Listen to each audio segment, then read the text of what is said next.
Portanto, tu és rei. Foi para isso que eu nasci. Para dar testemunho da verdade. Todos aqueles que ouvem a verdade, ouvem a minha voz. Verdade.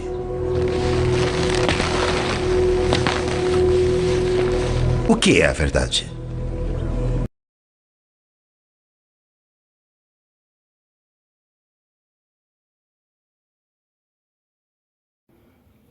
Boa tarde com Jesus.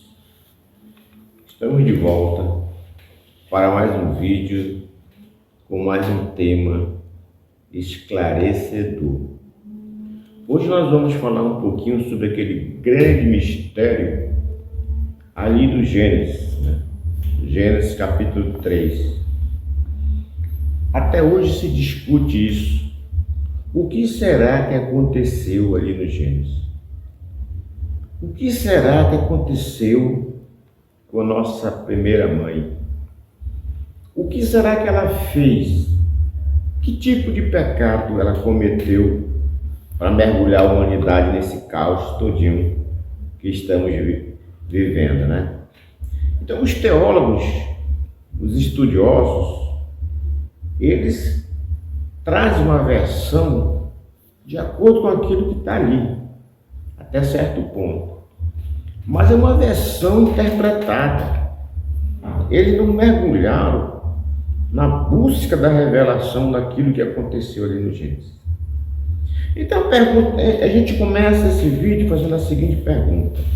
Já que os teólogos afirmam que estava ali uma serpente, até eles entendem que serpente é uma cobra, então a pergunta é: desde quando uma cobra ela fala? Pelo que se sabe, nenhum animal tem a linguagem dos homens. Por que seria uma cobra falante ali no Gênesis? Essa é a primeira pergunta, né? Depois, outra pergunta. A Escritura diz que a serpente, que não diz o que era a serpente, só disse que era serpente, mas não diz que tipo de bicho era. Os teólogos dizem que era uma cobra. Então, a outra pergunta é: por que Deus disse que ela era um animal astuto, era um animal sábio? Né? O mais sábio que tinha ali. Por que ele disse isso? E depois do acontecido, daquilo que aconteceu, aí Deus mudou a filosofia e chamou aquele animal, no caso a serpente, de um animal doméstico. Se confere isso lá no Gênesis 3. Né? Primeiro ele chamou de selvático, depois chamou de doméstico e selvático. Não é estranho isso? Porque se era um animal selvático, nunca poderia ser doméstico. Mas Deus chama isso depois do ato acontecido, né? Então a gente fica com esse pensamento, né? Os teólogos levam a coisa lá para a fruta, né? Tudo se resume numa fruta. Eles chegaram a se reunir para discutir realmente que tipo de fruta nossa mãe Eva comeu no engano da serpente ali no Gênesis, né? E a maioria deles chegaram a votar na maçã. É maçã, comeu maçã, e aí você passa nos motéis aí, tem a fotografia de uma maçã, comida, etc. Para simbolizar esse ato. Mas tem um ato, né? Até nisso tem uma revelação. Porque se no motel tem uma maçã, o que significa? Que esse ato não foi maçã. Foi o quê? O que motel produz? Sexo. Tá vendo? Então vocês colocam uma maçã no motel é porque aquilo ali tem tudo a ver com o quê? Com a maçã? Não, mas com sexo. Né? Outra pergunta. Por que será que a semente da serpente se envolveria com a semente da mulher? Se a serpente era uma cobra, uma cascavel, como é que ele ia se envolver com a semente da mulher? Não tem como você dizer a mulher se envolveu com uma cascavel. Então vai sair meio homem e meio cascavel, a geração da mulher. Por quê? Mas Deus disse que a semente da mulher ia se envolver com a semente da serpente. Né? Haveria os descendentes da mulher que iam se envolver com a semente da serpente, com os descendentes da serpente. Né? E que a mulher prevaleceria com a sua semente sobre a semente da serpente. Ela ia fazer um ferimento no calcanhar da mulher, mas a mulher ia esmagar a cabeça dela. Esse é o sentido que Deus fala, né? Lá no Gênesis. Né? Então, meus irmãos, na verdade, a pergunta é essa: quem era a serpente? Quem era essa pessoa? Era uma pessoa, porque conversava com nossos pais. Mas quem era essa pessoa? Então, se tudo começou ali com um teste para os nossos pais, só tem uma explicação. Quando você coloca alguém num teste, tem que haver uma prova. Tem que haver um testador. Então a revelação vem e diz: ali havia uma terceira pessoa. Não tem como você mudar isso. Quem era essa terceira pessoa que estava no Gênesis? A Bíblia chama de serpente. Mas não diz que era uma cobra ou um outro animal. Diz que era uma serpente. Né? Agora, por que Deus fala que a semente da mulher ia prevalecer sobre a semente da serpente? Aí, resumindo, quem era a semente da serpente?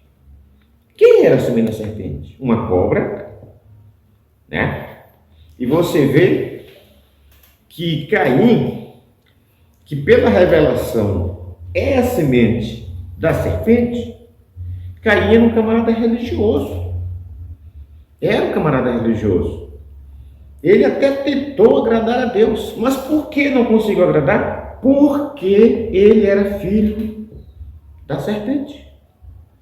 Então não adianta você colocar ali uma fruta, alguma coisa assim, não. Houve algum cruzamento entre Eva e a serpente. Então, se houve um cruzamento entre Eva e a serpente, e desse cruzamento houve a aparição de um homem chamado Caim, só tem uma resposta. Essa serpente, essa pessoa, essa terceira pessoa que estava no Gênesis, era um homem. Quem colocou esse homem lá? A Bíblia não diz, mas com certeza foi Deus. Porque Deus queria testar os seus filhos. Deus colocou ali o livre-arbítrio para testar os seus filhos. E seus filhos foram reprovados. Mas tinha que ter um testador para reprová-los. Assim como Deus colocou lá no céu o livre-arbítrio para testar os seus anjos. E os anjos também foram reprovados. Não todos, né? Também foram reprovados. Então, se os anjos foram reprovados, como é que os homens iam conseguir passar no teste? Que nem os anjos conseguiram passar. Porque os anjos não tinham pecado, nossos pais também não tinham, mas nossos pais eram naturais, tinham um corpo natural. E tinha ali um testador que já tinha feito a maior desgraça lá no céu. Tinha alguém ali, representante do testador, né? Desse anjo decaído, tinha um representante. A gente conclui que seja essa terceira pessoa, que logicamente não era uma cobra, porque se fosse uma cobra, não teria produzido um homem chamado Caim. Não teria, né? Agora você diz, mas pregador, baseado em que você afirma que tinha um homem ali e que esse homem não era filho de Adão, né? Porque a Bíblia diz que ele era filho de Adão? Não. A Bíblia não diz que Caim era filho de Adão. A Bíblia não diz. Se você pegar o livro 1 Crônica, no primeiro capítulo, você vai ver ali os descendentes de Adão. E você encontra ali dois nomes clássicos. Né? O primeiro é Sete, o segundo é Enos. Aí eu pergunto, cadê o nome de Caim ali? Por que o nome de Caim não está ali como filho de Adão? Por quê? Você pode me responder? Por que não está ali? Deveria estar? Deveria. Aí você diz, mas Abel também não estava. Sim, porque Abel morreu. Mas todos aqueles que tiveram filhos, descendência, estavam lá. Sete, Enos. E cadê a geração? Caim teve uma geração. Por que o nome dele não está ali? Deveria ser assim. Caim, Sete e Enos. Mas por que não está o nome de Caim ali? Porque ele não era filho de Adão. Ele era filho de Eva com a serpente. E a conclusão disso é o quê? Que a serpente não era uma cobra, não era uma cascavel, uma jiboia, né? Não. Senão, esses animais não teriam conseguido engravidar a nossa mãe. Né? A ciência até já tentou fazer um cruzamento da mulher com os genes do macaco, do chimpanzé, mas não deu certo. Morreu, as células morreram. Eles queriam fazer um cruzamento da mulher com o chimpanzé, não conseguiram. Como é que a cobra ia dar certo? Se com o chimpanzé, que é o animal que está mais perto do homem, não deu certo, como ia dar com o chimpanzé? É um mistério, mas Deus está revelando, né? Está revelando esse mistério nesse fim de tempo. Para isso ele enviou o profeta da revelação, né? Para revelar esse mistério. Né? E São João, na sua primeira carta, capítulo 3, ele revela, ele mostra ali claramente quem era o pai de Caim. E ele não diz que o pai de Caim era Adão. Ele não diz, porque os filhos de Adão eram filhos de Deus. Mas São João do Apocalipse, ele diz: não sejamos como Caim, que era do maligno. Está vendo? Então o pai de Caim era o diabo, ou seja, é aquela serpente ali.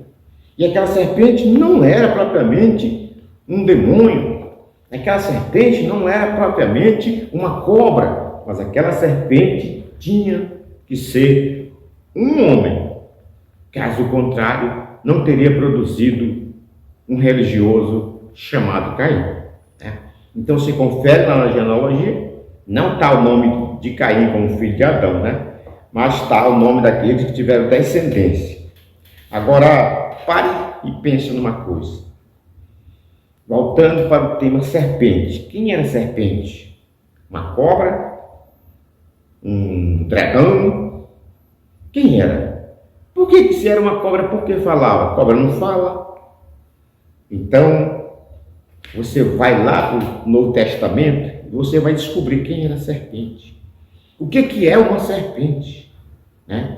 Quando João Batista se aproximou dos escribas e fariseus, o que ele disse? Serpentes. E agora? Eram cobras que estavam se aproximando do profeta João? Ou eram homens? Quando Jesus bateu de frente com Anás e Caifás, o que Jesus disse para eles? Serpentes. Eram cobras? Ou eram homens? Pense nisso. Eram homens. Então, se Anás e Caifás eram chamados de serpente, eram homens, isso significa, voltando para o Gênesis, que aquela serpente que estava ali era um homem também. Era um homem que tinha sido colocado ali para testar os nossos pais. E, infelizmente, eles não conseguiram passar no teste. Agora, o profeta dessa era, ele diz: a serpente é religiosa. Você vê que ele foi mais religioso do que Abel. Ele trouxe um altar bonito, esplendoroso. Ele encheu o altar dele de flores e frutos. Bonito. Você vê como as religiões estão enfeitadas. É catedrais para todo lado. As religiões agora se transformaram em clubes de lazer. Está vendo só? A semente da serpente é religiosa. E ele atua onde? Onde ele tem atuação? Nos lugares celestiais. Está aí a atuação. Nos lugares celestiais. Né? Então era religioso aquele homem ali. E ele até tentou agradar a Deus. Mas logo ficou irado. Por quê? Porque ele desprezou a revelação. E quem despreza a revelação acaba encontrando um problema sério com Deus. Porque isso foi o que aconteceu com Caim. Ele desprezou a revelação. A palavra de Deus não é interpretação. Deus condenou os intérpretes da lei. E ai de vós, intérpretes da lei. Deus condenou. A palavra de Deus é revelação. São Paulo disse: eu recebi isso não de homem algum, mas pela revelação de Jesus Cristo. São Pedro disse: a Bíblia não é de particular interpretação, mas é uma revelação de Deus. Está vendo? Revelação. E foi isso que aconteceu ali, no começo. Infelizmente, essa é uma verdade que tem sido revelada agora, no fim dos tempos. O profeta dessa era disse que o livro mais odiado por Satanás é 2 livros. O primeiro e o último. Porque nesses 2 livros, a gente descobre quem é ele. Aonde é que ele está. Ele não está propriamente no mundo. Se o mundo está aí caído, ele não se preocupa mais. Está caído já o mundo. As pessoas. Mas ele se preocupa com aqueles que estão tentando viver, com aqueles que estão nos lugares celestiais. Então é aí que está a atuação dele, tentando destruir aqueles que se aproximarem de Deus. Porque esse foi o papel de Caim.